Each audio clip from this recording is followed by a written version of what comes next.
all of the good energy from everybody in this room to be admitted into the ozone, and then we have good clean energy and good clean breath, right? Yeah. I'm so glad that you're here in our space, and I'm honored to have with us Representative Earl Blumenauer.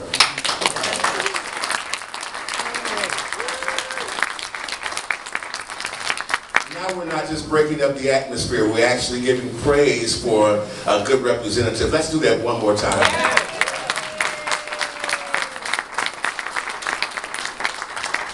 It's always good to have Earl in our space. It's always good to have Earl in our little town of Kenton. But most of all, it's good to have him where he needs to be. And we want to make sure that he continues to be there, right? Yeah. So again, I thank you for being here. And oh, hi, baby. Thank you for being here. And we're so glad that you're here. And without any further ado, I'm going to give it to our host. God bless you. Of this wonderful space, the Celebration Tabernacle. I'm Jamie Partridge. I'm an organizer with Communities and Postal Workers United. I'm a retired letter carrier. And we are here to talk about fixing North Portland's mail.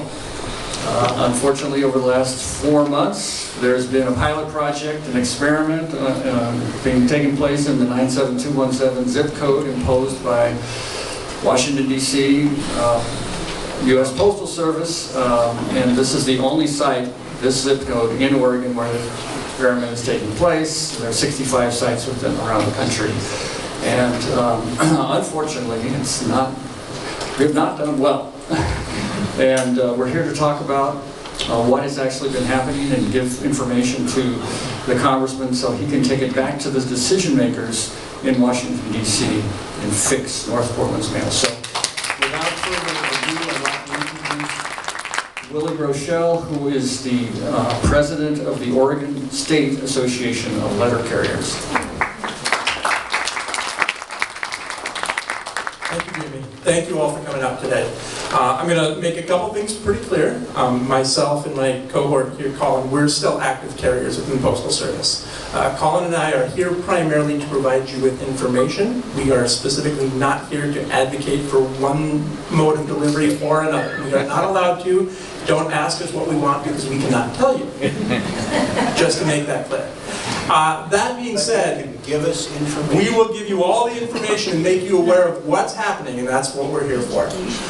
So I'm going to start out by giving you a sense of what a normal day for a letter carrier is, because that's what everywhere else in the entire state of Oregon is happening. Normal day for a letter carrier, you show up in the morning, you clock in, you check your vehicle to make sure it's going to function, you go to your individual case for your one route, get all the mail ready, get it down in route order, go load up your truck with your mail, your packages, go do your route, end of the day, you're back to the office. One route, one person, managed by the same person from the start to the end. That's how it is everywhere else in the entire state of Oregon. And that methodology has worked for hundreds of years. This is an experiment that's happening here. The results of this experiment, as most of you know, are very different from that. The way that things normally happen, when changes happen throughout the day, there's flexibility. There's an ability to manage and still have the work get done. When there's one person, one route, one assignment. That is not what's happening in your zip code right now.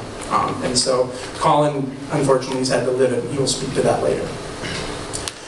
The other role that I'm here for, now that you have a baseline of what a normal day looks like, is I get the honor of introducing our primary person that's here advocating on our behalf. I'm so happy. I was fortunate enough to meet with Congressman Blumenauer and his Chief of Staff, Willie,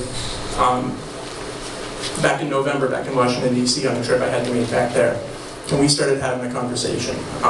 And luckily for us, the Congressman's been an advocate for the Postal Service for decades. He has a personal sense of what our work is, of what we do. He has always stood up for us and the service that we're able to provide. He's also been a great advocate for services that we should be providing, but we are not. And it is just a real honor and a treat to have him here today to get your stories, make sure that those stories get to the people that can actually make changes without making life more difficult for the people going through this work situation. So without any further ado, I would like to bring up Congressman Earl Blumenauer and thank him for his time and all of his efforts on behalf of the Postal Service. Thank you, David. And I appreciate your very carefully crafted message. You're here providing information and as resources. Yes. And I appreciate that. And that, I think, typifies the experience I've had of postal employees who are dedicated to what they do. They follow the rules.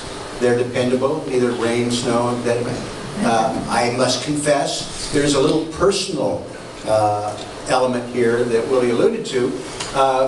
My kids had grandparents who were longtime postal employees. So we watched these two people, actually they left Roosevelt High School in the Depression and eloped to New York. Strange times back then, and they did what they could, but they came back here and made a fine middle-class living for themselves and their children. And more important, I saw the depth of affection for the customers that they served. When Grandpa Don was out during the holidays, he almost needed a special protective belt because he got so many presents, bottles of something and cookies. He was dedicated to what he did, and he had a connection with those customers and that community. And he knew what was going on, and I always admired that.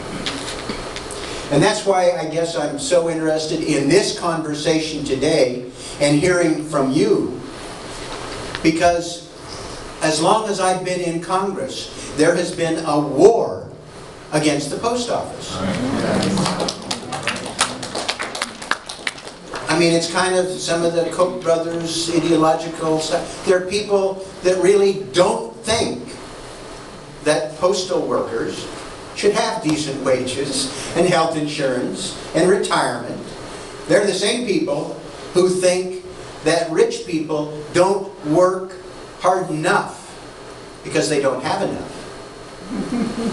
And poor people don't work hard enough because they have too much. Well, this has spiraled out of control, and I've watched it. I've been in Congress now over 20 years, and this has elevated my blood pressure. The Postal Service is the